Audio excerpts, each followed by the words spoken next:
Charles Carr, poet in Philadelphia, and I'm here at 1411 Lombard Street, standing next to this marker that is dedicated to the great jazz female vocalist, Billie Holiday. Billie was born in Philadelphia in 1915, in West Philadelphia, and she died in New York in 1957. Right beside me is a former remains of what used to be a hotel, and in the basement here was located the Showboat, a famous jazz club in Philadelphia that was the venue for people like John Coltrane and Lester Young and Cannonball Adderley and a lot of other great world-famous jazz musicians. On April 8th, Billie Holiday would have been 100 years old.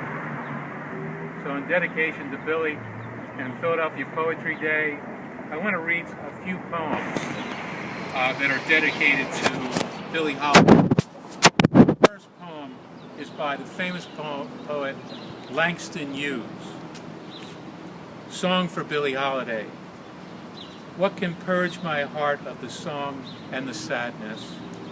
What can purge my heart but the song of the sadness? What can purge my heart of the sadness of the song? Do not speak of sorrow with dust in her hair, or bits of dust in eyes. A chance wind blows here.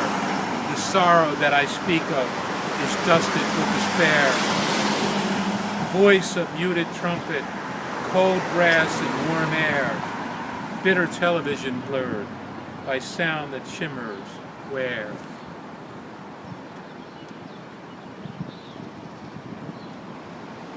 So this is another poem in dedication to Billie Holiday by the poet Lewis Allen. It's titled Strange Fruit. Southern trees bear a strange fruit, blood on the leaves and blood at the root. Black bodies swinging in the southern breeze, strange fruit hanging from the poplar trees.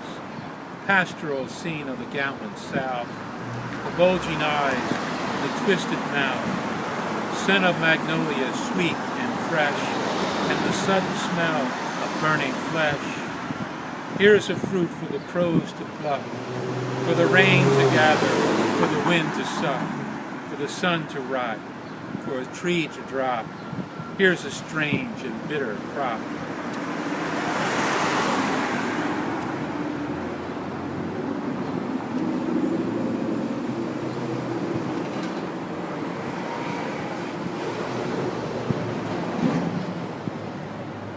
And I wanted to read this because this is dedicated to Billie Holiday by the famous Philadelphia poet Sonia Sanchez.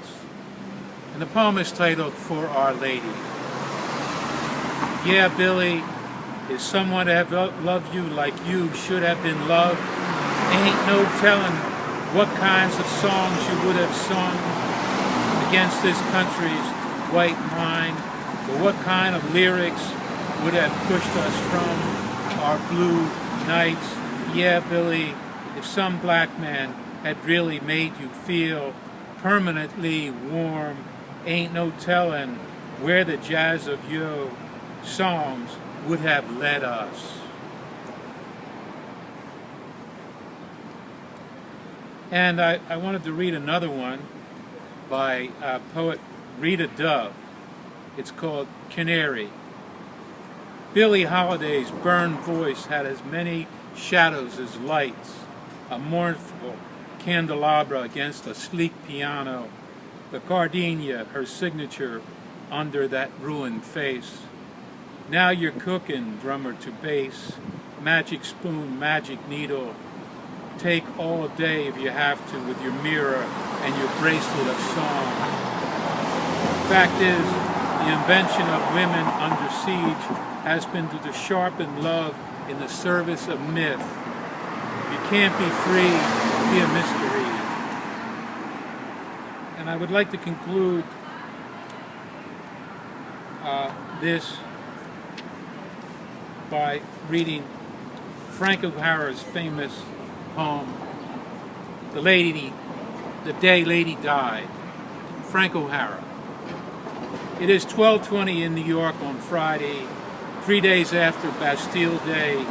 Yes, it is 1959, and I go get a shoe shine, because I will get off the 419 in East Hampton at 7:15 and to go straight to dinner, and I don't know the people who will feed me.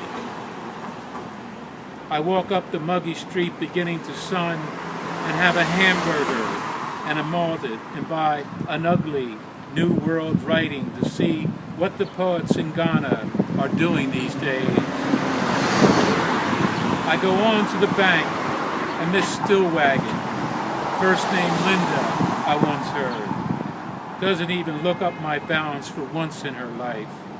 And in the Golden Griffin, I get a little Verlaine for Patsy with drawings by Bonnard, though I do think of Hesiod, translated by Richard Lattimore, or Brendan Behan's new play, or Le Bacchantes or Les Négres of Genet, but I don't. I stick with a Verlaine after practically going to sleep with quatraineness. And for Mike, I just stroll into the Park Lane liquor store and ask for a bottle of Strega, and then I go back where I came from to 6th Avenue and the tobacconist in the Ziegfeld Theater and casually ask for a carton of Gauloise and a carton of Picayunes and a New York Post with her face on it. And I am sweating a lot by now and thinking of leaning on the John door of the 5 spot while she whispered a song along the keyboard to Mal Waldron, and everyone and I stopped breathing. Thank you very much. Philly Poetry Day, April 18, 2015. Under the marker for the great female jazz vocalist, Billie Holiday, someone who Philly can claim their own. Thank you very much.